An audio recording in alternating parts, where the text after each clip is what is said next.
Hi guys and welcome back to the channel Deepak Yadav Education. Welcome to the daily current affairs of 24 of March 2022। तो guys आज है तारीख 24 मार्च 2022 और है Thursday. आज की तारीख से जितने भी मोस्ट इंपॉर्टेंट करंट अफेयर्स बनेंगे उन सभी करंट अफेयर्स को हम लोग डिटेल में डिस्कस करेंगे। तो चलो शुभारंभ करते हैं। बट उससे पहले गाइज अगर आप लोग को इस लेक्चर का पीडीएफ चाहिए तो नीचे डिस्क्रिप्शन बॉक्स में आप सभी लोगों को टेलीग्राम का लिंक दिया गया है, वहां से जाकर आप लोग इस लेक्चर के पीडीएफ को डाउनलोड कर सकते हो।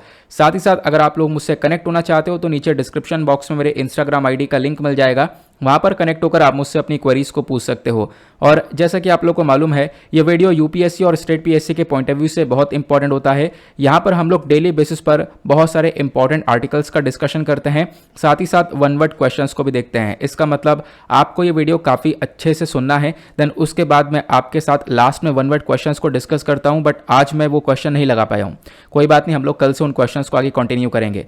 बट कल वाले क्वेश्चंस की आंसर कीज डेफिनेटली डिस्कस करने वाले हैं, तो कल की आंसर कीज मैं आप लोग को बता रहा हूं ताकि आप लोग चेक कर सको आपने कितने क्वेश्चन सही किए हैं और कितने गलत किए हैं। पहला क्वेश्चन कल आपसे पूछा गया था, हर साल हम लोग वर्ल्ड मेट्रोलॉजिकल डे को सेलिब्रेट करते हैं, कौन सी तारीख को? तो वह 23 मई। अगला क्वेश्चन पूछा गया था, जो लामिते एक अभ्यास है जिसका मतलब फ्रेंडशिप है, तो ये एक तरीके से आप देख पाओगे अभ्यास करता है भारत एक कंट्री के साथ। तो अभी इस अभ्यास को एक कंट्री के साथ कंडक्ट कर रहे हैं लगभग 2001 से, और उसी देश में इसको कंडक्ट किया जाता है। उस कंट्री का नाम क्या है? तो उसका नाम है सीचिल्स। अगला क्वेश्चन आपसे पूछा गया था, हर साल 23 मार्च को हम लोग एक दिन की तरह ऑब्जर्व करते हैं, उस दिन का नाम है मार्टियर्स डे। अगला क्वेश्चन आपसे पूछा गया था, इंडिया और जापान के बीच में अभी रिसेंटली एक एनुअल समिट देखने को मिला है जो कि न्यू दिल्ली के अंदर हुआ था। वहां पर जापान के प्राइम मिनिस्टर फुमियो किशिदा आए थे इंडिया में और काफ़ी सारा अनाउंसमेंट करके गए, बहुत सारा इन्वेस्टमेंट देकर गए हैं इंडिया के अंदर। तो ये जो समिट था ये कौन से नंबर का समिट था? तो ये 14th समिट था। अगला क्वेश्चन आपसे पूछा गया, भारत के अंदर वल्चर की कितनी स्पीशीज आपको देखने को मिलती हैं, गिद्ध की कितनी प्रजातियां देखने को मिलती हैं? तो इसका करेक्ट आंसर आपको 9 देखने को मिलेगा। अगला क्वेश्चन आपसे पूछा गया था, जो अभी नेशनल पब्लिक हेल्थ एक्ट है ये लगातार काम कर रहा है 2017 से, लेकिन अभी इसी को लेकर एक और चीज़ आ रही है, जैसे वो इम्प्लीमेंट हो जाएगा तो ये कौन से एक्ट को रिप्लेस कर देगा? तो हमारे पास 125 साल पुराना एक एक्ट है जिसका नाम है एपिडेमिक डिजीज एक्ट ऑफ 1897, इसको रिप्लेस करता हुआ नजर आएगा। आई होप आप सभी लोगों ने इन सभी क्वेश्चंस के आंसर्स बिल्कुल सही सही दिए होंगे। स्टार्ट करेंगे डिस्कशन को, लेकिन उससे पहले गाइस आप लोगों से एक सपोर्ट की ज़रूरत है, और सपोर्ट ये है कि आप लोग वीडियो को लाइक करके अपना सपोर्ट दिखा सकते हो। हमने टारगेट रखा है 2K प्लस लाइक्स का। मैं आप लोगों से डेली बेसिस पर बोलता हूँ, आपको याद दिला देता हूँ, तो इतना आप लोग कर सकते हो, लाइक करके वीडियो को सपोर्ट कर सकते हो। यूट्यूब का एल्गोरिथम कुछ इस प्रकार से है, आप वीडियो को सपोर्ट करोगे लाइक करके कमेंट करके तो वो वीडियो आगे दूसरे लोगों तक रिकमेंड होगा। और आपको पता है वीडियो का इंपॉर्टेंस कितना ज़्यादा है। इस वीडियो के अंदर मैं बहुत सारी चीज़ें प्रीलिम्स के पर्सपेक्टिव से डिस्कस करता हूँ, साथ ही साथ मेंस के पर्सपेक्टिव से भी डिस्कस करने की कोशिश करता हूँ। फिर उसके बाद डेली आपके पास द हिंदू का वीडियो आता ही है मॉर्निंग में, तो वो भी आपके लिए काफ़ी हेल्पफुल रहता है। उसके साथ साथ एक और छोटी सी इन्फॉर्मेशन जो कि कल रात मैंने आपके साथ टेलीग्राम पर शेयर करी थी, वो ये थी कि मैंने आप लोगों से बोला है कि जो डेली करंट अफेयर का वीडियो है ये पहले तो अभी मैं क्या कर रहा था, कुछ दिनों से एक दिन पहले ये अपलोड कर देता था। जैसे कि आज 24 मार्च है तो इस करंट अफेयर के वीडियो को मैं 23 मार्च की रात में अपलोड कर देता था, ठीक है, लगभग 8 बजे 8:30 बजे। तो ये टाइम फ्लक्चुएशन लगातार चल रहा था, लोगों का शेड्यूल सेट नहीं हो पा रहा था, तो उसकी वजह से काफ़ी सारे मेरे पास मैसेजेस भी आए हैं इन चीज़ों को लेकर, क्योंकि अभी ये मैंने काम पिछले कुछ दिनों में ही किया है। फिर उसके पहले मैं क्या करता था, मॉर्निंग में 5 बजे ये वीडियो आता था। जैसे 24 मार्च आज है तो आज ही ये मॉर्निंग में 5 बजे वीडियो आ जाएगा, उसके बाद 7 से 7:30 के बीच में आपका द हिंदू का वीडियो आ जाएगा। तो वही प्रोसेस हम लोग आगे भी कंटिन्यू करेंगे। तो जो डेली करंट अफेयर का वीडियो है वो आपका आज से मॉर्निंग में 5 बजे ही आपको मॉर्निंग में मिलता रहेगा। बस मैं इतना आपसे यहाँ पर बताना चाहता हूँ। इससे क्या होगा, अभी बहुत सारे लोगों के मैसेजेस मेरे पास आते ही हैं कि सर पहले वीडियो आता था तो हम लोग अलार्म सेट करके 5 बजे अपना उठ जाते थे और वीडियो को देखते थे, तो अभी क्या है, अभी वीडियो एक रात पहले आ जाता है, तो इसकी वजह से हम लोग यहाँ पर मॉर्निंग में नहीं उठ पा रहे हैं। पहले हैबिट सी बन गई थी, तो मुझे भी यहाँ पर काफ़ी अच्छा लगा कि हाँ हैबिट बना रखी थी लोगों ने, तो वो चीज़ें थोड़ी सी ख़राब नहीं होनी चाहिए। तो इसी के चक्कर में मैंने यहाँ पर डिसाइड किया कि हाँ मॉर्निंग में 5 बजे आपके पास ये वीडियो आता रहेगा, और 5 बजे आप लोग यहाँ पर मॉर्निंग में उठो, जिसकी हैबिट बनी हुई है। ऑब्वियस सी बात है, बहुत सारे लोग हैं जो कि अर्ली मॉर्निंग में उठते हैं, बहुत सारे लोग जो है मैसेज करते रहते हैं, आप भी इंस्टाग्राम पर आप बता सकते हो। और उसके साथ साथ बहुत सारे लोगों की जो हैबिट है वो अभी बन चुकी थी, लेकिन वो फिर से सोने लगे हैं मॉर्निंग में, तो उनके लिए मैं ये काम ज़रूर करूँगा। मॉर्निंग में 5 बजे आपको वीडियो मिल जाएगा, आप लोग प्लीज़ इसको सपोर्ट कर सकते हो। वापस से हम लोग अपने पुराने वाले प्रोसेस को ही आगे कंटिन्यू करने वाले हैं। स्टार्ट करते हैं डिस्कशन को। यह है हमारा आज का सबसे पहला आर्टिकल। एक ज़बरदस्त चीज़ आप लोग सीखने वाले हो। यहाँ पे आर्टिकल में चर्चा की गई है फिनलैंडाइजेशन के बारे में। तो अभी रशिया यूक्रेन के डिस्प्यूट के बीच में एक और नया कॉन्सेप्ट आ चुका है, फिनलैंडाइजेशन। ये कोई नई चीज़ नहीं है, ये बहुत पुरानी चीज़ है, इतिहास से रिलेटेड है। सारी चीज़ें मैं बहुत सिंपल शब्दों में आप लोग को समझाने की कोशिश करूँगा कि आखिरकार ये फिनलैंडाइजेशन होता क्या है। उससे पहले आप लोग चाहो तो साथ ही साथ नोट्स को प्रिपेयर कर सकते हो, अदरवाइज इस लेक्चर का पीडीएफ आपको मिल ही जाएगा, उसको डाउनलोड कर लेना और इस पीडीएफ में से जो भी इंपॉर्टेंट पॉइंट्स हैं उनको निकालकर अपने नोट्स में इनकॉर्पोरेट कर लेना। जैसा आप लोग यहाँ पर पिक्चर में देख पा रहे होंगे, इधर आपको ये यूक्रेन का मैप दिख रहा होगा। तो अभी यूक्रेन के पीछे ही सब लोग पड़े हुए हैं। इधर से रशिया यहाँ पर क्या कर रहा है, यूक्रेन के ऊपर लगातार अटैक कर रहा है। इधर यूक्रेन चाहता है मैं नेटो का मेंबर बन जाऊं। इधर यहाँ पे आप देख पाओगे यूएस आपको देखने को मिलेगा। लेकिन अभी इस यूक्रेन को लेकर जो विवाद चल रहा है, इसी विवाद के दौरान फ्रांस के जो प्रेसिडेंट है इमैनुअल मैक्रों, ये काफ़ी परेशान हो गए। 1 महीना हो गया, परेशान हो गए, यार क्या कर रहे हो, अब तो मामला खत्म कर दो इसको, ठीक है। तो इसके लिए उन्होंने एक सजेशन दिया। सजेशन ये दिया, भाई यहाँ पर यूक्रेन का फिनलैंडाइजेशन कर दो। फिनलैंडाइजेशन ऑफ यूक्रेन का एक सजेशन निकल कर आता है फ्रांस के प्रेसिडेंट इमैनुअल मैक्रों के साइड से। तो यही काफ़ी चर्चा में आ चुका है। इनफैक्ट आप देख पाओगे इंडियन एक्सप्रेस का ये आर्टिकल है, जहां पर एक्सप्लेन सेक्शन पर डिटेल से बताया है कि आखिरकार ये फिनलैंडाइजेशन होता क्या है और इससे अगर कर दिया जाए तो इससे यूक्रेन को क्या फ़ायदा होगा, ये इतिहास में कब हुआ था, इससे तब क्या फ़ायदा हुआ था। सारी बातें एक एक करके मैं आपको समझाऊंगा, बस खाली आराम से आप लोग सुनते हुए चलना। इंपॉर्टेंट आर्टिकल है क्योंकि देखो सिर्फ इंडियन एक्सप्रेस की बात नहीं है, सारे न्यूज़पेपर आप उठा लो, सभी के अंदर ये टॉपिक कवर हो चुका है। उसके बाद ही इस टॉपिक को लिया गया है। काफ़ी टॉपिक देखने दाखने के बाद सिलेबस में कहाँ से रिलेट हो सकता है, उन सब चीज़ों को देखने के बाद ही मैं आप लोगों के लिए टॉपिक्स लेकर आता हूँ। आप लोग द हिंदू का वीडियो देखते होंगे, डेली करंट अफेयर का वीडियो देखते होंगे, सारी चीज़ें जो भी आप लोग पढ़ते हो वो सब आपके सिलेबस के पर्सपेक्टिव से ही मैं कवर करता हूँ। यहाँ पे बात करें फिनलैंडाइजेशन के बारे में, ये जो टर्म है, ये यहाँ पर इसका मतलब यह है कि देखो जो ये फिनलैंड है, फिनलैंड एक देश है, इस फिनलैंड की न्यूट्रलिटी की तरफ यहाँ पर वर्क करता है। इसका मतलब क्या है, पहले हम लोग चलते हैं कुछ इतिहास में। आप लोग यहाँ पर देख पाओगे आज के टाइम पर क्या चल रहा है। आज के टाइम पर रशिया यूक्रेन के बीच में ये डिस्प्यूट चल रहा है और आपको पहले मैं मैप दिखा दूं, एक एक करके मैं आपको पिक्चर्स के माध्यम से, मैप के माध्यम से चीज़ें दिखाता रहूँगा। इधर आपको रशिया नजर आएगा, इधर आपको यूक्रेन देखने को मिलेगा, यूक्रेन की कैपिटल यहाँ पर कीव है। तो रशिया का ये अटैक चल रहा है। अभी जितने भी आपको रेड पोर्शंस दिख रहे हैं ना, ये सारे पोर्शंस वो हैं जहां पर रशिया ने अपना मिलिट्री कंट्रोल पूरी तरह से पा लिया है। उसके बाद इधर ये जो लाइनिंग वाले एरियाज है ना, यहां पर भी आप देख पाओगे रशिया का कंट्रोल आ चुका है। प्लस ये जो क्रीमिया वाला रीजन है, इसको ऑलरेडी रशिया 2014 में हथिया चुका है, इसको एनेक्स कर चुका है। क्लियर हुआ। अब इसी यूक्रेन की हालत आज के टाइम पर खराब हो चुकी है। इनफैक्ट पूरे कीव के ऊपर लगातार बॉम्बार्डिंग वगैरह चल रही है और इसी खराब हालत को देखते हुए फ्रांस के प्रेसिडेंट इमैनुअल मैक्रों बोलते हैं कि भाई यहाँ पर इसका फिनलैंडाइजेशन कर दो और मुद्दा खत्म करो। तो उसको समझने के लिए पहले हमें समझना होगा कुछ हिस्ट्री को।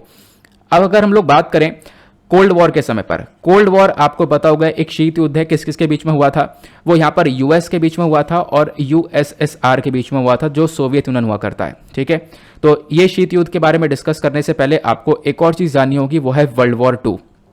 वर्ल्ड वॉर 1, वर्ल्ड वॉर 2 सबके बारे में पता होगा। जो वर्ल्ड वॉर 2 है ये बहुत मेजर फैक्टर यहां पर प्ले करेगा इस फिनलैंडाइजेशन के अंदर में। वर्ल्ड वॉर 2 कब से कब तक होता है, 1 सितंबर 1939 से लेकर 2 सितंबर 1945 के बीच में ये वर्ल्ड वॉर 2 आपको देखने को मिलता है। ये जो वॉर होता है विश्व युद्ध सेकेंड, ये एलाइड पावर्स और एक्सिस पावर्स के बीच में होता है। अब ये तो आपको पता ही होगा, आपने काफ़ी बार पढ़ा है, नहीं पता है तो कोई बात नहीं, जब मैं बेसिक से बता रहा हूं तो सारी चीज़ें बता चलूंगा। तो वर्ल्ड वॉर 2 में यहां पर आप देख पाओगे एलाइड पावर्स एक तरफ थी। एलाइड पावर्स के अंदर यूके था, यूएसए था, फ्रांस और सोवियत यूनियन मतलब यूएसएसआर। दूसरी तरफ एक्सिस पावर्स आपको देखने को मिलेंगे, यहां पर आपको जर्मनी, इटली और जापान देखने को मिलेगा। ठीक है, अब यहां पे क्या होता है, इस वर्ल्ड वॉर 2 के अंदर आप देख पाओगे यहां पर ये कंट्रीज जीत जाती हैं ऊपर वाली, है ना। अब ये जब कंट्रीज जीतती हैं तो इसके बाद होता क्या है, यूएसए अपने आप में मजबूत रहता है, यूएसएसआर अपने आप में मजबूत रहता है, लेकिन यूके, फ्रांस, ये कुछ कंट्रीज होती है जिनकी हालत काफ़ी बुरी हो जाती है। इनके कंट्री में जो पैसा वगैरह है वो खत्म हो जाता है, हालत बदतर हो जाती है, इकॉनमी वगैरह बिल्कुल डिस्ट्रॉय हो जाती है। ये हालत देखने को मिलती है यूके की और फ्रांस की। ठीक है, तो वर्ल्ड वॉर टू के बाद ये हुआ। अब क्या होता है, यूएसए यानी अमेरिका अपनी साइड पर एक स्टेबल कंट्री रहता है, काफ़ी पैसा रहता है। तो जब वर्ल्ड वॉर टू खत्म हुआ, अमेरिका ने यहाँ पर देखा इन सिचुएशन को देखने के साथ यहाँ पर इधर की साइड से जो यूएसएसआर है, जो सोवियत यूनियन हुआ करता था, वो अपनी तरफ बढ़ रहा था। सोवियत यूनियन का मतलब यह है कि जो आज के टाइम पर आप लोग रशिया देखते हो, ये रशिया 1991 से पहले कुछ इस प्रकार से एक बहुत बड़ा हिस्सा हुआ करता था। बहुत बड़ा हिस्सा कहने का मतलब यह है कि आज के टाइम पर ये जो रेड वाला पोर्शन है, सिर्फ और सिर्फ ये रशिया है। इसके साथ साथ ये छोटे छोटे नेशंस जो हैं, ये अलग अलग कंट्रीज हैं आज के टाइम पर। लेकिन 1991 से पहले जब ये पूरा का पूरा सोवियत यूनियन बना हुआ था, तो इसमें आप देख पाओगे सारे देश जुड़े पड़े थे, ये सब पूरा का पूरा मिलाकर एक सोवियत यूनियन था।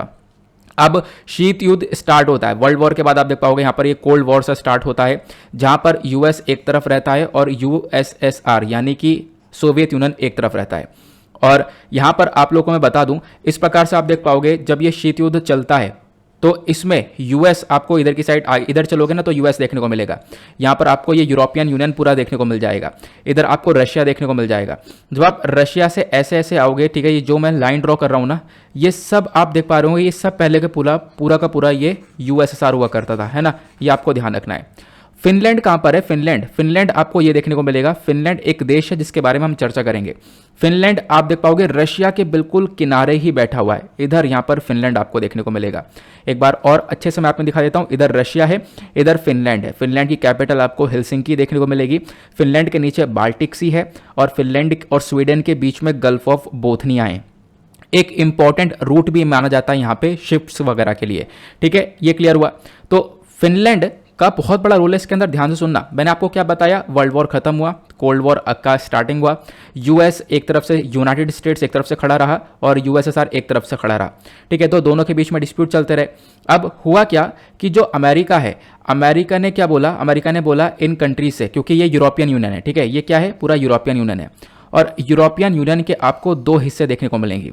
इधर आपको वेस्टर्न यूरोपियन यूनियन है, इधर आपको ईस्टर्न यूरोपियन यूनियन देखने को मिल जाएगा। मतलब ईस्टर्न यूरोपियन कंट्रीज हैं और इधर वेस्टर्न यूरोपियन कंट्रीज। अब होता क्या है, इधर यहाँ पर यूएस इन कंट्रीज को अपने सपोर्ट में लाने की कोशिश करता है, इन कंट्रीज को अपने हिस्से में लाने की कोशिश करता है। और यूके की हालत वर्ल्ड वॉर टू में खराब हो चुकी थी। इधर आपको फ्रांस देखने को मिलेगा, फ्रांस की हालत बुरी तरह से खराब हो चुकी थी। और भी देश आपको देखने को मिलेंगे यहाँ पर हालत उनकी काफ़ी खराब हो चुकी थी। तो इसके अंदर यूएस ने बोला हम आपको पैसा देंगे और बहुत सारा बिलियंस ऑफ डॉलर्स देने के बारे में यहाँ पर यूएस ने बोला।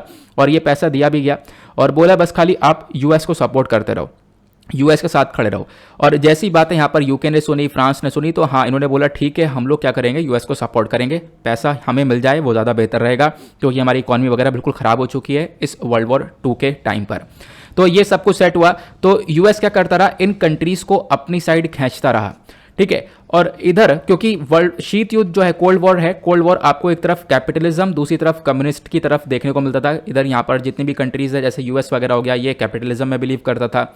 इधर यूएसएसआर यहाँ पर आप देख पाओगे कम्युनिस्ट में बिलीव करता था, ठीक है। ये आपको ध्यान रखना है। फिर उसके बाद यहाँ पर क्या होता है, आप लोगों ने ये देखा कि अमेरिका अपने साइड यहाँ पर इन कंट्रीज़ को लेना चालू कर दिया। और यूएसएसआर जो भी अपने आप में काफ़ी स्ट्रांग हुआ करता था, ये यहाँ से पूरा का पूरा ये सब जैसे इस्टोनिया, लातविया, लिथुआनिया, ये सब कंट्रीज जो बाल्टिक कंट्रीज़ है, ये सब यहाँ पर पहले यूएसएसआर का पार्ट हुआ करती थी। तो इन्होंने भी यहाँ पर इन कंट्रीज़ को अपनी साइड लेने की कोशिश करी। और जैसे मैंने आपको बताया, जो ये पूरा का पूरा यूरोपियन यूनियन है, इधर वेस्टर्न साइड एक ईस्टर्न साइड है। तो इधर ईस्टर्न यूरोपियन कंट्रीज़ के ऊपर इधर यूएसएसआर जोर डालने लगा, इनको अपने अंदर शामिल करने लगा, और इस वाली कंट्री को इधर यूएस अपने अंदर शामिल करने लगा। ये प्रोसेस चलता रहा। इसी प्रोसेस में अब बहुत बड़ा मुद्दा है, ध्यान से सुनना, अब आप लोग समझ पाओगे फिनलैंडाइजेशन है क्या, ठीक है। इसी प्रोसेस के दौरान जब सारी कंट्री आधी इधर जा रही थी, आधी इधर जा रही थी, तो इसमें आपको बीच में यहाँ पर फिनलैंड देखने को मिलेगा। फिनलैंड ने यहाँ पर एक प्रस्ताव रख दिया। फिनलैंड ने यहाँ पर आप कह सकते हो कि एक चैलेंज दे दिया यूएसएसआर को, और इधर से मतलब एक बीच का खेल खेल दिया। फिनलैंड ने बोला ना ही हम लोग इधर ज्वाइन होंगे, ना ही हम लोग इधर ज्वाइन होंगे, मतलब ना ही हम लोग इधर नेटो का पार्ट बनेंगे, क्योंकि इधर तो नेटो था, नॉर्थ अटलांटिक ट्रीटी ऑर्गेनाइजेशन, इधर नेटो कंट्रीज के अंदर ऐड किया जा रहा था, इधर वार्सोवा पैक्ट था, ठीक है। तो इधर फिनलैंड ने बोला ना हम इधर जाएंगे, ना हम इधर जाएंगे, हम लोग यहाँ पर बीच में रहेंगे।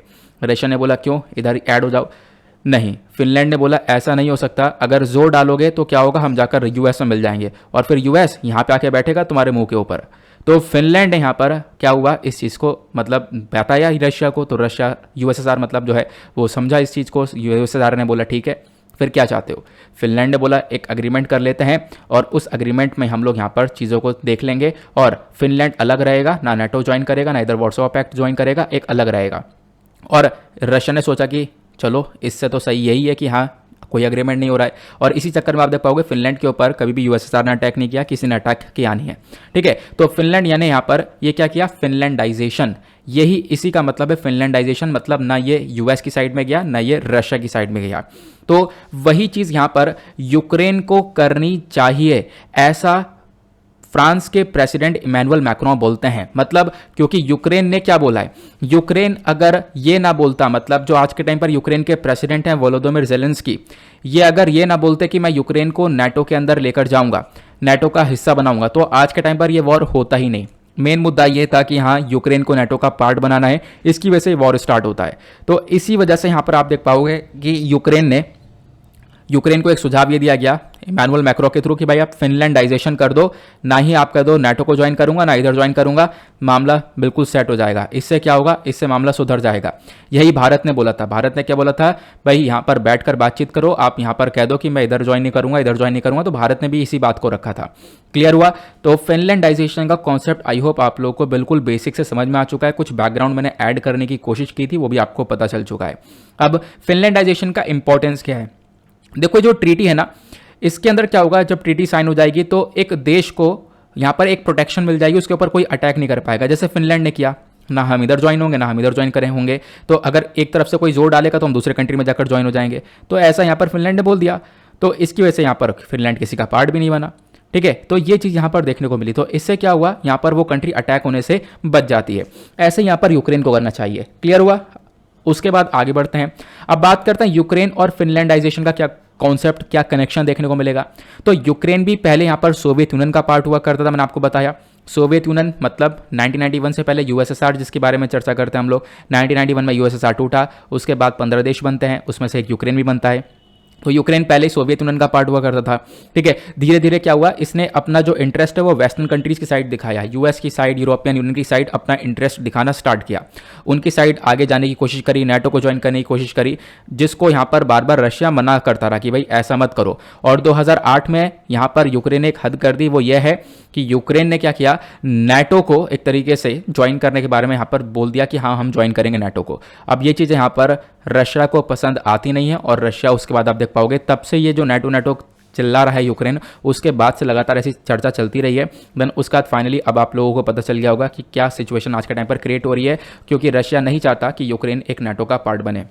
नाटो क्या है, तो नाटो ग्रुप है 30 देशों का, आप लोग देख पाओगे। एक इंटरगवर्नमेंटल मिलिट्री अलायंस है, जिसमें 28 यूरोपियन कंट्रीज और 2 नॉर्थ अमेरिकन कंट्रीज आपको देखने को मिलेंगी। इसको वर्ल्ड वॉर 2 के बाद में बनाया गया था, मैंने आपको इसके बारे में बताया ना। वर्ल्ड वॉर 2 के बाद जो सिचुएशन स्टार्ट होती है, इधर नाटो हुआ, उधर यहाँ पर वार्सो पैक्ट, और दोनों तरफ यहाँ पर कंट्रीज बढ़ती हुई जा रही थी। नाटो का हेडक्वार्टर आपको ब्रसल्स यानी बेल्जियम के अंदर देखने को मिल जाता है। इसको 4 अप्रैल 1949 में बनाया गया था, वॉशिंगटन DC यूनाइटेड स्टेट्स के थ्रू। क्लियर हुआ। फाउंडर्स इसके बहुत सारे थे, यूएस था, फ्रांस था, यूके, नॉर्वे, इटली, और भी बहुत सारी कंट्रीज आपको देखने को मिलती हैं। आगे आते हैं अगले आर्टिकल की तरफ। आई होप आपको पहला आर्टिकल काफ़ी अच्छे से क्लियर हुआ है, फिनलैंडाइजेशन क्लियर हो चुका है, तो फटाफट वीडियो को लाइक कर देना अगर भूल गए हो तो। नेक्स्ट आर्टिकल बात करता है इंपॉर्टेंट डे के बारे में। तो एक छोटा सा आर्टिकल हम रोजाना डिस्कस करते हैं, वो है इंपॉर्टेंट डेज को लेकर। तो 24 मार्च 2022 आज है तारीख। तो आज एक दिन मनाया जाता है जिसका नाम है वर्ल्ड ट्यूबरक्यूलोसिस डे। तो आपको ध्यान रखना है 24 मार्च को वर्ल्ड ट्यूबरक्यूलोसिस डे हम लोग देखते हैं। अब वर्ल्ड ट्यूबरक्यूलोसिस डे, जिसको हम लोग टीबी के नाम से भी जानते हैं, इस दिन होता क्या है, 24 मार्च एक ऐसी तारीख है जब रॉबर्ट कॉच अनाउंस करते हैं कि हाँ ये एक बैक्टीरिया को डिस्कवर कर चुके हैं, और वो एक ऐसा बैक्टीरिया है जिसकी वजह से टीबी होता है। तो 1882 में ये सारा प्रोसेस स्टार्ट होता है। तो मतलब उतने साल पहले रॉबर्ट कॉच ने इस बैक्टीरिया को फाउंड किया था, इसको डिस्कवर किया था, उसको डायग्नोस किया, फिर उसके बाद आगे बढ़ते रहे, टीबी को कैसे ठीक कर सकते हो उसको लेकर सारी काम चल रहे थे। तो इसी वजह से हम लोग वर्ल्ड ट्यूबरक्यूलोसिस डे को भी ऑब्जर्व करते हैं 24 मार्च को। क्यों ऑब्जर्व करते हैं, इसका मेजर मकसद ये है कि हम लोग अवेयरनेस फैला सकें, जागरूकता फैला सकें कि हाँ वाकई में ये डिजीज़ कितनी ज़्यादा खतरनाक है, कितना हार्मफुल इन्फेक्शन है ये। उसके साथ साथ यहाँ पर हम लोग एक डेटा के साथ चलते हैं। वो डेटा ये है WHO वर्ल्ड हेल्थ ऑर्गेनाइजेशन के अकॉर्डिंग अगर हम लोग बात करें तो ये बताया गया अप्रॉक्सीमेटली 4100 लोग रोज यहाँ पर, मतलब कह सकते हो 4100 लोग रोजाना यहाँ पर मरते हैं ट्यूबरक्लोसिस की वजह से। और अप्रॉक्सीमेटली 28,000 जो पीपल्स हैं वो यहाँ पर आप देख पाओगे, जो पीपल हैं वो यहाँ पर एक तरीके से बीमार पड़ते हैं इस ट्यूबरक्लोसिस की वजह से। तो ट्यूबरक्लोसिस की वजह से बहुत सारे लोगों की जान गई अभी तक, और साल 2000 से हम लोग दुनिया भर में काफ़ी सारी एफर्ट्स लगा चुके हैं कि हम लोग ट्यूबरक्लोसिस बीमारी को पूरी तरह से ख़त्म कर सकें। और ये काम स्टार्ट भी किया है, बहुत सारी कंट्रीज़ ने ट्यूबरक्लोसिस को ख़त्म भी किया है। और अब यहाँ पर आप देख पाओगे टीबी की वजह से लगभग 66 मिलियन लोगों को बचाया जा चुका है। ठीक है, तो इसी वजह से इस दिन का बहुत ज़्यादा महत्व है। 24 मार्च वर्ल्ड ट्यूबरक्लोसिस डे, इतना ज़रूर ध्यान रखना। आगे चलते हैं। नेक्स्ट आर्टिकल बहुत ज़बरदस्त आर्टिकल है, काफ़ी सारी चीज़ें यहाँ पर डिस्कस करेंगे, काफ़ी सारी फैक्चुअल इन्फॉर्मेशन है जो कि एग्जामिनेशन के पॉइंट ऑफ व्यू से इंपॉर्टेंट होने वाली है। बात की है महात्मा गांधी ग्रीन ट्रायंगल के बारे में। तो करंट इशू क्या है, जो फ्रांस के, अबे यार ये मैंने वहाँ पहले वाला ही जो स्लाइड है वो यहाँ पे लगा दिया है, फ्रांस के प्रेसिडेंट इमैनुअल मैक्रोन वाला, पहले वाला स्लाइड ही कॉपी पेस्ट हो गया है, लेकिन कोई बात नहीं। यहाँ पर आप देख पाओगे आर्टिकल इंडियन एक्सप्रेस का लगा हुआ है, आर्टिकल सही लगा हुआ है। ठीक है, तो बस खाली ये चीज़ें, ये कॉपी पेस्ट करके, ये जो कॉपी पेस्ट करके मुझे ऊपर लगाना था ये मैं नहीं कर पाया, क्योंकि आर्टिकल इंडियन एक्सप्रेस का है तो मैं यहीं से कवर कर रहा हूँ सारी चीज़ें। जो ग्रीन ट्रायंगल है इसका जो नाम है ये यहाँ पर रखा गया आफ्टर महात्मा गांधी जी। महात्मा गांधी जी के नाम पर एक तरीके से आप कह सकते हो आगे ग्रीन ट्रायंगल लगाया गया। अब ये ग्रीन ट्रायंगल कहाँ पर है, ये ग्रीन ट्रायंगल आपको देखने को मिलेगा मेडागास्कर के अंदर में। तो अभी क्या हुआ, इसी ग्रीन ट्रायंगल का उद्घाटन किया गया है और महात्मा गांधी जी को अप्रिशिएट भी किया गया है कि महात्मा गांधी जी का कितना बड़ा रोल रहा है पूरे अफ्रीका के अंदर में। ठीक है, क्योंकि आपको पता होगा, आपने अगर हिस्ट्री पढ़ी है तो महात्मा गांधी जी का कितना ज़्यादा मतलब बड़ा रोल रहा है अफ्रीका के अंदर, वो आगे मैं डिस्कस करूंगा। तो पहली बात हम लोग पहले मेडागास्कर को देखते हैं। यहाँ पे आप देख पाओगे ये हमारा महान भारत हुआ, और इंडिया के कंपैरिजन में आपको नीचे जब जाओगे इंडियन ओशन नजर आएगा, इधर सारे के सारे अफ्रीकन नेशंस हैं, और अफ्रीकन नेशंस के बराबर में आपको यहाँ पर मेडागास्कर नजर आने वाला है। मेडागास्कर को जूम करके देखोगे तो कुछ इस प्रकार से यहाँ पर एक छोटा सा आइलैंड आपको ये नजर आ रहा होगा, है ना। उसके बाद मेडागास्कर आपको ईस्ट अफ्रीका के अंदर एक कंट्री देखने को मिलेगी। मेडागास्कर का ऑफिशियली नाम रिपब्लिक ऑफ मेडागास्कर है। इसको हम लोग पहले मेलागेसी रिपब्लिक के नाम से भी जानते थे।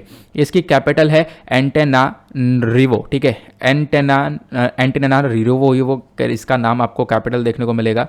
प्लस इसकी करेंसी यहाँ पर मैगलेसे एरेरा इसकी करेंसी देखने को मिलेगी। थोड़ा यहाँ पर इसका प्रोनाउंसिएशन काफ़ी खतरनाक है, इसको आप लोग यहाँ पर देख सकते हो एक बार। ठीक है, एक बार और देख लेते हैं, एंटेनारिवो करके यहाँ पर इसका प्रोनाउंसिएशन आप कर सकते हो।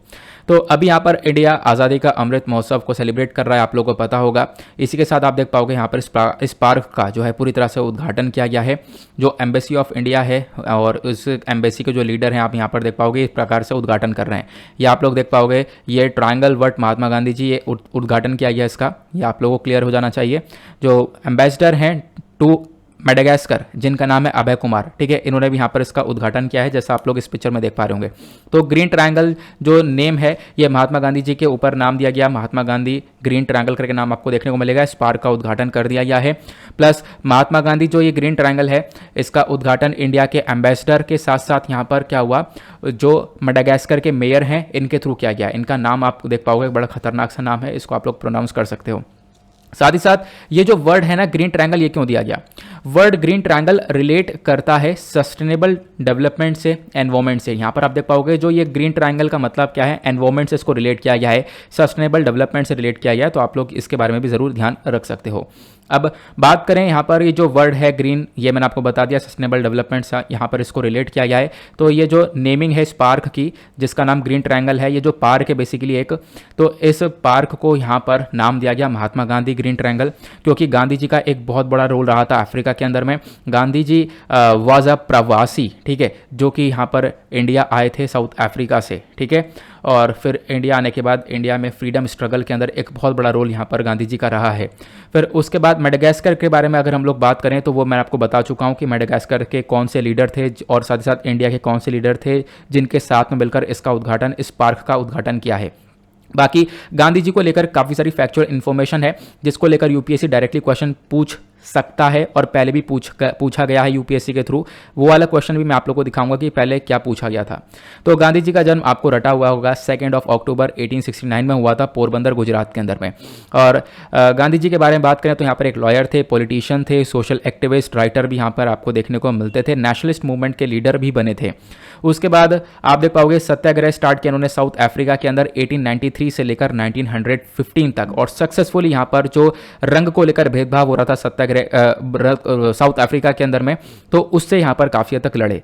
उसके साथ साथ यहाँ पर क्या हुआ, साउथ अफ्रीका में काफ़ी हद तक यहाँ पर चीज़ों को सुधारा। जो प्रोटेस्ट वगैरह हो रहा था वो यहाँ पर किया गया, रंग को लेकर काफ़ी भेदभाव हो रहा था, तो उसके अगेंस्ट में प्रोटेस्ट वगैरह भी किया गया था। देन उसके बाद जब साउथ अफ्रीका में सिचुएशन आई हुई, देन उसके बाद यहाँ पर ये इंडिया भी रिटर्न होते हैं। इंडिया के अंदर ये आते हैं साउथ अफ्रीका से 9 जनवरी 1915 में, ठीक है, ये आपको ध्यान रखना है। देन उसके बाद भारत के अंदर आने के बाद जो फ्रीडम की लड़ाई है वो लड़ते हैं और बहुत सारे मूवमेंट्स वगैरह चलाए जाते हैं गांधी जी के थ्रू।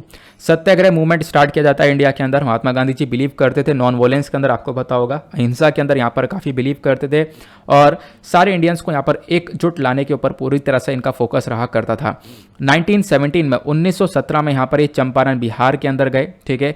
बिहार में यहाँ पर इन्होंने एक तरीके से जो भी यहाँ पे हमारे फार्मर्स वगैरह थे जो कि स्ट्रगल कर रहे थे, ठीक है, जो प्लांटेशन सिस्टम है उससे स्ट्रगल वगैरह कर रहे थे, उनको इंस्पायर करने के लिए यहाँ पर गए।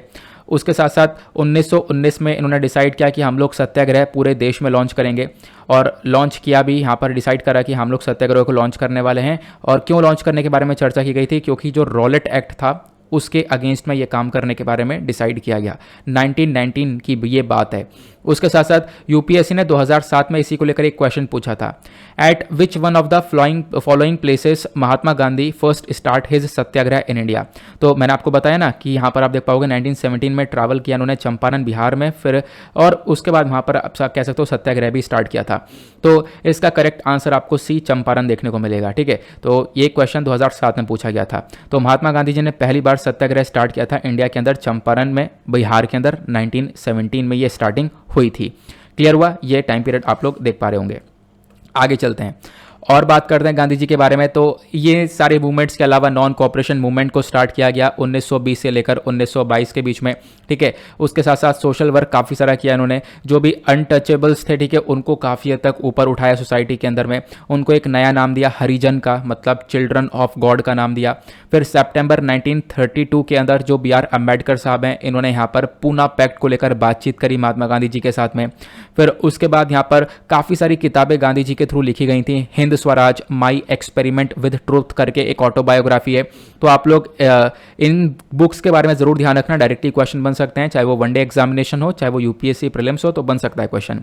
प्लस फिर उसके बाद लास्ट में गांधी जी की डेथ होती है, और डेथ कैसे होती है, नाथुराम गोडसे यहाँ पर गोली मारते हैं गांधी जी को ऑन 30 जनवरी 1948, और इसी वजह से 30 जनवरी को हम लोग मार्टियर्स डे की तरह भी ऑब्जर्व करते हैं। तो मार्टियर्स डे तो 30 जनवरी को भी ऑब्जर्व किया जाता है, और एक और तारीख है वो है 23 मार्च वाली, तो आपको ये भी ज़रूर ध्यान रखना है। 23 मार्च में हम लोग शहीद दिवस भी मनाते हैं, ठीक है, शहीद दिवस को सेलिब्रेट करते हैं।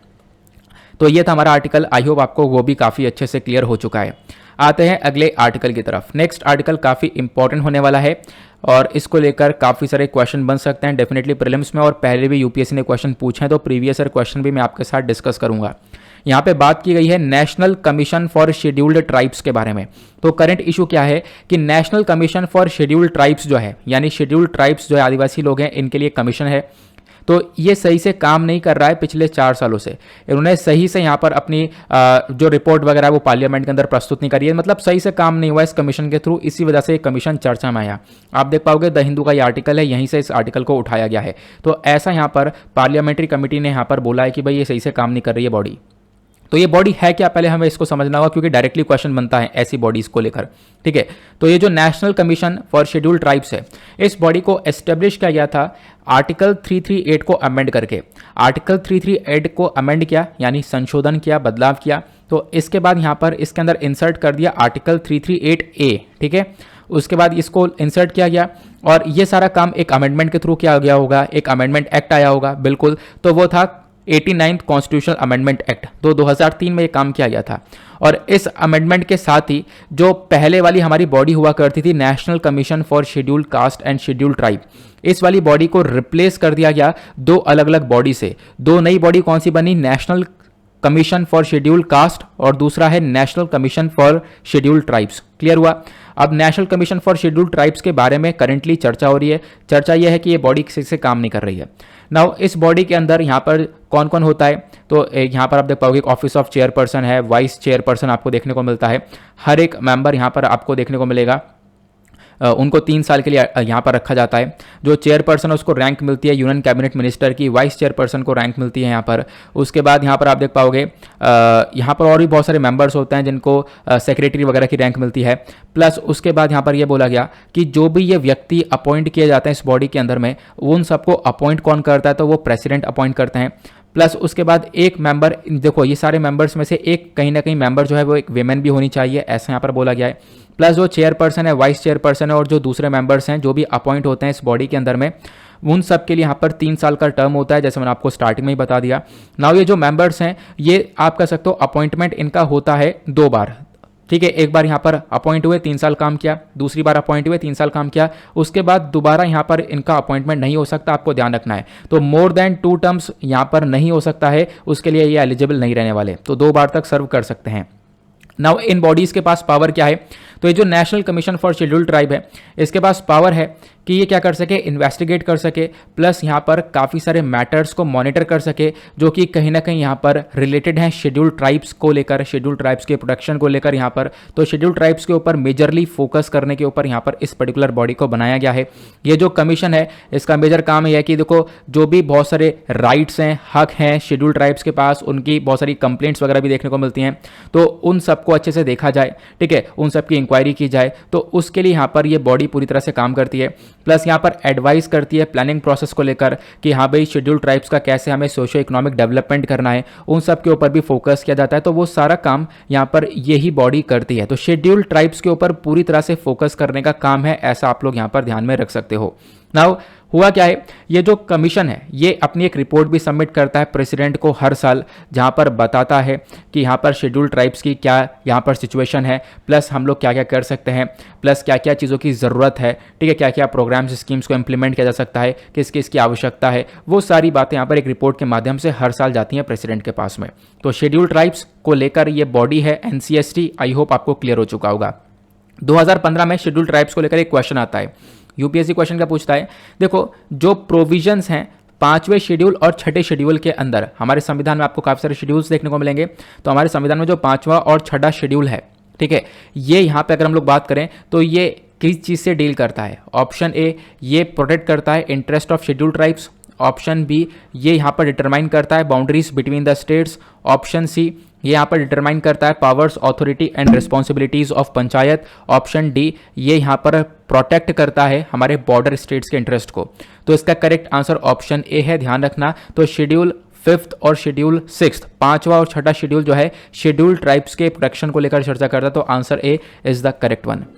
आगे बात करते हैं, तो ये जो बॉडी है इसके बारे में पता चल चुका है। नाउ अब इस बॉडी के अंदर काफ़ी सारी प्रॉब्लम्स है, वो प्रॉब्लम्स क्या क्या है वो भी पता होनी चाहिए। देखो हुआ क्या है, अगर हम लोग बात करें साल 2021-22 के अंदर, तो ये बॉडी सिर्फ और सिर्फ 4 बार मिली है और इसका जो पेंडेंसी रेट है वो बहुत ज़्यादा है, इसने सही से काम किया ही नहीं है, जैसा हमने स्टार्टिंग में डिस्कशन किया। ठीक है, यहाँ पर क्या है, बहुत सारी कंप्लेंट्स पड़ी हैं, बहुत सारे केसेस यहाँ पर पेंडिंग पड़े हुए हैं। तो यहाँ पर आप कह सकते हो 50% काम किया इसने, 50% काम किया नहीं है। तो बहुत सारी चीज़ें यहाँ पर इसके थ्रू अभी तक नहीं की गई हैं, ये सबसे बड़ी प्रॉब्लम है। दूसरी प्रॉब्लम क्या है, इसके अंदर एक बजट का शॉर्टेज है, प्रॉपर यहाँ पर पैसा नहीं है, प्रॉपर फंडिंग नहीं है, एक सबसे बड़ा शॉर्टेज है, ये देखने को मिलेगा। प्लस इसके अंदर जो मेंबर्स है वो आज के टाइम पर बहुत ज़्यादा कम है। ठीक है, ये आपको देखने को मिलेगा। जो एलिजिबिलिटी है इसके लिए बहुत ज़्यादा हाई है, जिसकी वजह से यहाँ पर प्रॉपर रिक्रूटमेंट नहीं हो पाता है। अब प्रॉपर रिक्रूटमेंट नहीं होगा, लोग प्रॉपर नहीं होंगे, तो उसके बाद बॉडी कैसे काम करेगी, ये प्रॉब्लम्स देखने को मिलती हैं। ठीक है, तो ये तो प्रॉब्लम्स हो गई। नाउ सॉल्यूशंस क्या हो सकते हैं इसके अंदर, रिकमेंडेशंस क्या हैं।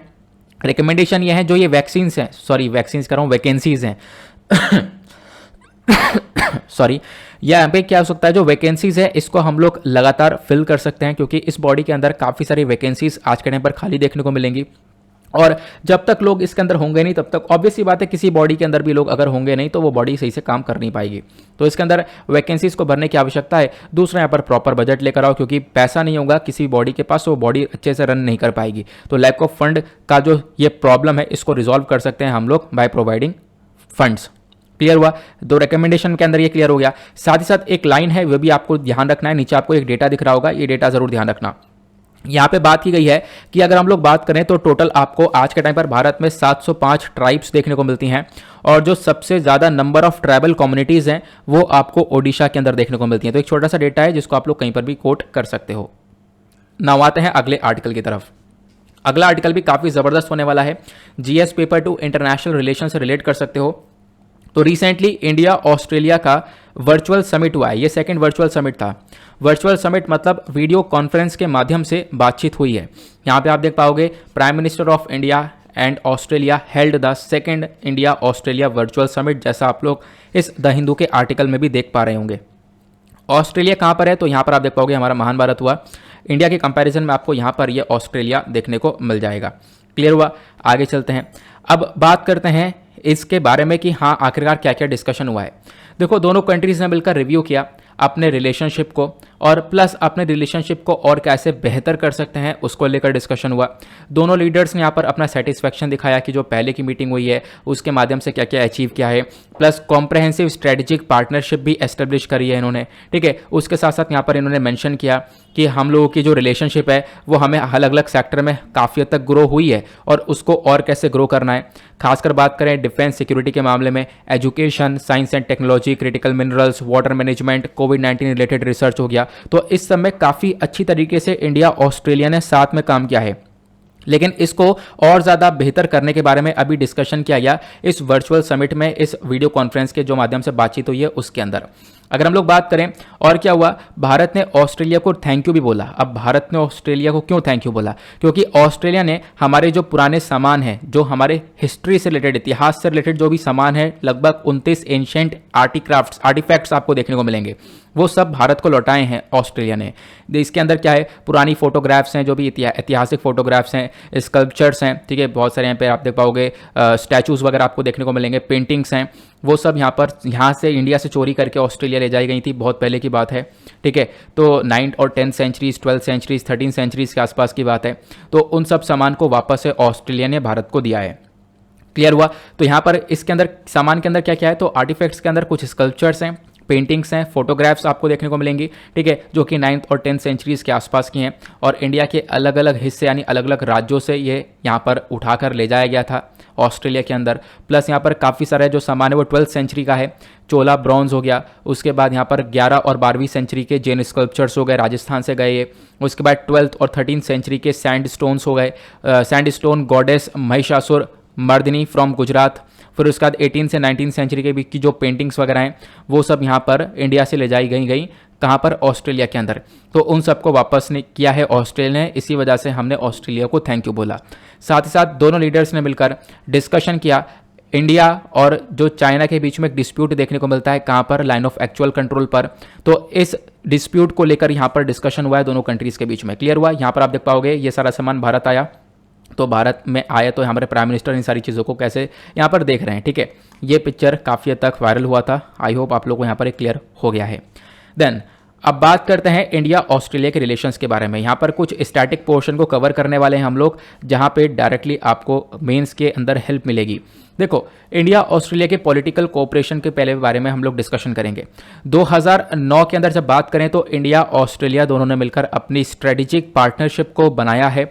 ठीक है, और यहाँ पे अगर हम लोग बात करें दोनों के बीच में जॉइंट डिक्लेरेशन भी आपको देखने को मिल जाएगा, और प्लस उसके बाद से ही दोनों कंट्रीज़ के बीच में जो पार्टनरशिप है वो इंक्रीज़ हुई है, 2020 से और ज़्यादा इंक्रीज़ हुई है। प्लस दोनों कंट्रीज़ के बीच में काफ़ी सारी बातचीत होती है। बातचीत करने के जो जरिए हैं वो अलग अलग आपको देखने को मिलेंगे। दोनों कंट्रीज़ के जो प्राइम मिनिस्टर्स हैं इन्होंने पार्टिसिपेट किया था जो इंडिया ऑस्ट्रेलिया की वर्चुअल समिट हुई थी 2020 में, वहाँ पर। तो 2020 में पार्टिसिपेशन हुआ, 2021 में हुआ है, फिर 2022 में आप देख पाओगे रेगुलरली हम लोग ऑस्ट्रेलिया के साथ पार्टिसिपेशन करते हुए आ रहे हैं। जो पहले यहां पर पार्टिसिपेशन हुआ है उसके अंदर बहुत सारे मेमोरेंडम ऑफ अंडरस्टैंडिंग को साइन किया गया इंडिया और ऑस्ट्रेलिया के बीच में, और वो जो एमओयू साइन करे गए हैं वो मैरीटाइम कोऑपरेशन को लेकर हैं, इंडो पैसिफिक को लेकर हैं, defence, cyber security, education, mining, water resource और मैनेजमेंट को लेकर आपको बहुत सारे एमओयूज देखने को मिलेंगे। और इंडिया ऑस्ट्रेलिया आपस में बैठकर जब बातचीत करते हैं तो वो बातचीत करने के जो मैकेनिज्म है, वो जो जरिए हैं वो बहुत अलग अलग हैं। पहला जरिया क्वाड लीडर्स के माध्यम से यहाँ पर दोनों कंट्रीज में बातचीत होती है। दूसरा prime minister of India, Australia, Japan, इनके बीच में डिस्कशन होता है। तीसरा आप देख पाओगे फॉरेन मिनिस्टर फ्रेमवर्क डायलॉग भी बैठता है। फिर उसके बाद यहाँ पर डायलॉग मैकेनिज्म भी बैठता है। अलग अलग इंस्टीट्यूशनल डायलॉग भी होते हैं जहाँ पर इंडिया ऑस्ट्रेलिया साथ मिलकर बातचीत करते हैं। Plus annual meeting of prime ministers होती है, हर साल यहाँ पर दोनों प्राइम मिनिस्टर्स की एक न एक मीटिंग देखने को मिलती है। फॉरेन मिनिस्टर फ्रेमवर्क डायलॉग होता है। Joint trade and commerce ministerial commission भी बैठता है। उसके बाद इंडिया ऑस्ट्रेलिया के बीच में 2+2 मीटिंग होती है। 2+2 मीटिंग का मतलब यहाँ पर है कि इंडिया की साइड से और ऑस्ट्रेलिया की साइड से दो मिनिस्टर बैठकर बातचीत करेंगे। इंडिया की साइड से एक फॉरेन मिनिस्टर होंगे और एक डिफेंस मिनिस्टर होंगे। ऑस्ट्रेलिया की साइड से फॉरेन मिनिस्टर होंगे और डिफेंस मिनिस्टर होंगे। इनके बीच में बैठकर बातचीत होगी। फिर उसके बाद इंडिया ऑस्ट्रेलिया के रिलेशंस के बारे में बात करें तो यहाँ पे हमने ये सारी चीज़ें देखी कि कैसे कैसे बातचीत होती है। उसके बाद यहाँ पर आप देख पाओगे जो बायलैटरल इकोनॉमिक और ट्रेड रिलेशनशिप हैं वो कैसे हैं। तो यहाँ पे आप देख पाओगे India Australia joint ministerial commission बनाया गया था 1989 में, ताकि दोनों कंट्रीज़ में डिस्कशन हो जाए व्यापार को लेकर, इन्वेस्टमेंट को लेकर। व्यापार इन्वेस्टमेंट को लेकर जो भी विवाद हैं उसको लेकर डिस्कशन होता है इस पूरे कमीशन के अंदर में। फिर बायलैटरल ट्रेड के बारे में बात करें तो इंडिया यहाँ पर 8वां लार्जेस्ट ट्रेड पार्टनर है ऑस्ट्रेलिया का। यह भी आप लोग को ध्यान रखना है। हम लोग यहाँ पर गुड्स और सर्विसेज को लेकर ट्रेड करते हैं और हमारे पास डेटा है साल 2019-20 का। साल 2019-20 में दोनों कंट्रीज़ के बीच में लगभग $26.24 बिलियन का व्यापार हुआ था, जिसमें से भारत ने एक्सपोर्ट किया था $7.59 बिलियन का और इंपोर्ट किया है $18.65 बिलियन का। इंडिया ने एक्सपोर्ट क्या किया तो यहाँ पर हमने पेट्रोलियम, उसके बाद मेडिकामेंट्स हो गया, पर्ल्स, जेम्स, ज्वेलरीज, ये सारी चीज़ें एक्सपोर्ट करी हैं। इंपोर्ट क्या किया है हम लोगों ने तो यहाँ से इंपोर्ट किया है कोल, कॉपर और उसके बाद यहाँ पर नेचुरल गैस, ये सारी चीज़ें हम लोगों ने इंपोर्ट करी हैं। इंडिया ऑस्ट्रेलिया के बीच में सीईओ फोरम भी बैठता है जहां पर अगेन व्यापार को लेकर डिस्कशन होता है, यह ध्यान रखना। प्लस इंडिया ऑस्ट्रेलिया के बीच में काफ़ी सारी बायलैटरल एक्सरसाइजेस होती हैं, अभ्यास होता है। तो ऑस्ट्रेलिया और इंडिया यहां पर दोनों मिलकर काफ़ी सारी एक्सरसाइज को कंडक्ट करते हैं। दोनों कंट्रीज़ के बीच में मैरीटाइम कोऑपरेशन, मतलब दोनों कंट्रीज़ की जो नेवी हैं वो मिलकर आपस में अभ्यास करती हैं, उसको हम लोग बोलते हैं ऑसिंडेक्स। तो ये अभ्यास हो रहा है लगातार साल 2015 से। उसके बाद दूसरी एक्सरसाइज आपको पिच ब्लैक देखने को मिलेगी। ये भी एक बाइनरियल वॉरफेयर एक्सरसाइज है जिसको होस्ट किया जाता है रॉयल ऑस्ट्रेलियन एयरफोर्स के थ्रू। उसके बाद हाल ही में क्या हुआ है, ऑस्ट्रेलिया ने भारत को इन्फॉर्म किया कि जो पिच ब्लैक वाली एक्सरसाइज है ये साल 2020 में तो हुई नहीं है कोविड-19 की वजह से, और इसको अभी पोस्टपोन कर दिया गया है और बोला गया है 2022 में ये अभ्यास होता हुआ नजर आएगा। उसके बाद इंडिया और ऑस्ट्रेलिया दोनों के बारे में बात करें तो दोनों मिलकर साथ में दोनों की जो आर्मी है वो यहाँ पर एक अभ्यास करती है, उसका नाम है ऑस्ट्रा हिंद। तो दोनों कंट्रीज के बीच में कौन कौन से अभ्यास होते हैं, एयरफोर्स के बीच में पिच ब्लैक, उसके बाद नेवी के बीच में ऑसिंडेक्स और दोनों की आर्मी के बीच में ऑस्ट्रा हिंद। ये आपको ध्यान रखना है, ये आपसे डायरेक्टली पूछा जा सकता है। नाउ इसी के साथ हम लोग लेक्चर को समाप्त करेंगे क्योंकि आज हमने क्वेश्चंस लगाए हुए नहीं है तो हमारा वीडियो भी जल्दी खत्म होगा। उससे पहले मैं आप लोगों को फटाफट एक रिवीजन करवा देता हूं क्योंकि बहुत सारे कमेंट्स आते हैं कि सर आप पहले जैसे रिवीजन करवाते थे वैसा ही रिवीजन करवा दिया करो तो ज़्यादा सही रहता है। तो एक ओवरव्यू लेते हैं। ओवरव्यू लेने से पहले फटाफट वीडियो को लाइक कर देना, फिर से लास्ट में याद दिला देता हूं मैं आप लोगों को। पहले आर्टिकल में हम लोगों ने फिनलैंडाइजेशन के बारे में पढ़ा कि हाँ फ्रांस के जो प्रेसिडेंट है इमैनुअल मैक्रों, इन्होंने यहाँ पर सजेशन दिया कि यूक्रेन का फिनलैंडाइजेशन हो जाना चाहिए, मतलब यूक्रेन फिनलैंडाइजेशन कर ले वो ज़्यादा सही है क्योंकि रशिया यूक्रेन के बीच में विवाद काफ़ी बढ़ चुका है, कंट्रीज़ काफ़ी परेशान हो चुकी हैं, काफ़ी सारे एरियाज़ को आज के टाइम पर रशिया कैप्चर कर चुका है। ठीक है, फिर इसका इतिहास मैंने आपको बताया कि कैसे कैसे यहाँ पर वर्ल्ड वॉर 2 खत्म हुआ। वर्ल्ड वॉर 2 1939 से लेकर 1945 तक चला। उसके बाद यहाँ पर कोल्ड वॉर स्टार्ट होता है। कोल्ड वॉर में यहाँ पर आप लोग देख पाओगे क्या होता है कि एक तरफ यूएसएसआर खड़ा है, दूसरी तरफ आपको यूएस खड़ा हुआ देखने को मिलेगा। दोनों आपस में यहाँ पर कंट्रीज़ को बांटने लगते हैं। एक तरफ नेटो आ गया, दूसरा वार्सो पैक्ट आ गया, तो नेटो के अंदर यूएस कंट्रीज़ को ऐड करने लगता है। इधर यहाँ पर रशिया अपने साथ बहुत सारी कंट्रीज़ को ऐड करने लगता है। बीच में फिनलैंड बच जाता है। फिनलैंड बोलता है ना मैं इधर ज्वाइन करूंगा ना उधर ज्वाइन करूंगा, इसी को हम लोग फिनलैंडाइजेशन बोलते हैं। ऐसा ही काम यूक्रेन को करना चाहिए, ऐसा इमैनुअल मैक्रों का कहना है। उसके बाद नेक्स्ट आर्टिकल मैंने आपको बताया 24 मार्च को हम लोग हर साल वर्ल्ड ट्यूबरक्लोसिस डे को सेलिब्रेट करते हैं क्योंकि यहाँ पर टीबी एक बहुत बड़ी बीमारी है जिसको लेकर हमने काफ़ी बड़ी जीत हासिल भी करी है, लेकिन और भी बहुत कुछ करना बाकी है। इसी वजह से हम लोग वर्ल्ड ट्यूबरक्लोसिस डे को इतना महत्व देते हैं। फिर महात्मा गांधी ग्रीन ट्रायंगल के बारे में डिस्कशन किया गया। एक ग्रीन ट्रायंगल नाम का पार्क आपको मेडागास्कर के अंदर देखने को मिलेगा। मेडागास्कर एक देश आपको यहाँ पर देखने को मिलेगा। तो यहाँ पर नाम महात्मा गांधी जी का दिया गया। प्लस अभी क्या हुआ इस नेशनल पार्क का जो भी यहाँ पर पार्क है उसका उद्घाटन किया गया है, इसी वजह से ये चर्चा में देखने को मिला है। बाकी मडागास्कर के बारे में काफ़ी सारी इन्फॉर्मेशन मैंने आप लोगों को दी है अभी। गांधी जी के बारे में बताया, उनका प्रोफाइल बताया, ठीक है, इंडिया कब आए, सत्याग्रह मूवमेंट, चंपारण के बारे में बताया। यूपीएससी 2007 में क्वेश्चन पूछ चुका था, सत्याग्रह की स्टार्टिंग भारत में कहाँ से होती है, चंपारण से स्टार्ट होती है। गांधी जी के बारे में और कुछ पढ़ा, नॉन कॉपरेशन मूवमेंट के बारे में पढ़ा, प्लस डेथ कैसे होती है। फिर उसके बाद national commission for schedule tribes के बारे में हमने चर्चा करी है। शेड्यूल ट्राइब्स की जो कमीशन है इससे काम नहीं कर रही है। प्लस उसके बाद हमने डिस्कस किया कि इनके अंदर कौन कौन से मेंबर्स होते हैं, इसके पास क्या पावर्स हैं। ये अपनी हर साल रिपोर्ट पब्लिश करता है। 2015 में एक और यूपी से क्वेश्चन पूछा गया था कि 5वां और 6ठा शेड्यूल किसी से रिलेटेड करता है, तो ये बेसिकली शेड्यूल ट्राइब्स के प्रोटेक्शन को लेकर बातचीत करता है। इस बॉडी के अंदर क्या क्या प्रॉब्लम्स है, क्या सोल्यूशन है, वो हमने डिस्कस किया। फिर हमने इंडिया ऑस्ट्रेलिया के वर्चुअल समिट के बारे में चर्चा करी है। दोनों के बीच में अभी यहाँ पर एक वर्चुअल समिट हुआ है, वीडियो कॉन्फ्रेंस के माध्यम से बातचीत हुई है, इसको हमने डिस्कस किया। क्या क्या डिस्कशन हुआ है, ऑस्ट्रेलिया ने काफ़ी सारे हमारे जो आर्टिफैक्ट्स हैं वो सब लौटाए हैं। उसके बाद यहाँ पर मैंने आपको बताया कि किस किस प्रकार से इंडिया ऑस्ट्रेलिया के रिलेशन स्टैंड करते हैं, दोनों के बीच में कैसे कैसे बातचीत होती है, बायलेटरल ट्रेड यहाँ पर कैसा है। प्लस उसके बाद इंडिया ऑस्ट्रेलिया के जो रिलेशन है इसके बीच में बायलेटरल एक्सरसाइज यहाँ पर होती है, वो कौन कौन सी हैं, ऑसिंडेक्स, उसके बाद पिच ब्लैक, उसके बाद ऑस्ट्रा हिंद। आई होप आपको सब कुछ काफ़ी अच्छे से क्लियर हो चुका है। नाउ इसी के साथ करते हैं हम लोग अपने लेक्चर को समाप्त। मिलते हैं आप लोगों से नेक्स्ट वीडियो में। आज के लिए bye bye, have a nice day, thank you and जय हिंद।